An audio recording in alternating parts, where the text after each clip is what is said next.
এ ফাটা, কালকে তোর স্কুল আছে না? হ্যাঁ আছে তো। কালকে তোকে আমি স্কুলে নিয়ে যাব, সকাল সকাল রেডি হয়ে যাবি। হ্যাঁ তুমি যাবা কেন? আমি আর কেউ তো ঠিক চলে যাবো। না, কেউটার সাথে যেতে হবে না, ও একা যাবে। কালকে আমি তোকে দিয়ে আসবো। এ বালা, এমন করলে কিন্তু আমি স্কুলে যাবো নাই বলে দিলাম। এমনিতেও আমার স্কুল যেতে ইচ্ছা করে না, এখন তুমি যদি আমার সাথে যাও তাহলে কিন্তু আমি স্কুলে যাবো না। আরে বাবা ছাড়ো না, ও যখন বলছে কেউটির সাথে যাবে তখন যাক। আরে না, ওই কেউটার সাথে গিয়ে গিয়ে ও এতবার বেড়েছে। স্কুলে যাওয়ার নাম করে ওই পাশের বাগানে বসে বিড়ি খায়। আমি কি কোনো খোঁজ পাই না নাকি? কালকে আমি নিজে গিয়ে ওকে স্কুলে দিয়ে আসবো, আর স্যারের সাথেও কথা বলে আসবো। তারপরে আমিও দেখছি ও স্কুলে যাওয়ার নাম করে এদিক ওদিক কি করে যায়। এইভাবে ছাড়া গরুর মতো ছেড়ে রাখতে রাখতে নিজের ছেলেটা তো গেলই, এবার এটাও যাবে। একই ভুল আমি বারবার করবো না। কালকে স্যারের সাথে গিয়ে আমি নিজে কথা বলবো। ধুর বাড়া।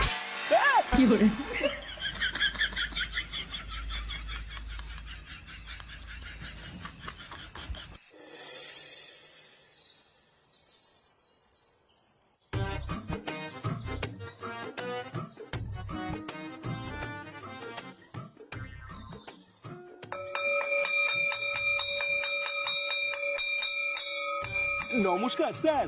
হ্যাঁ বলুন নাটু বাবু, কিছু বলবেন?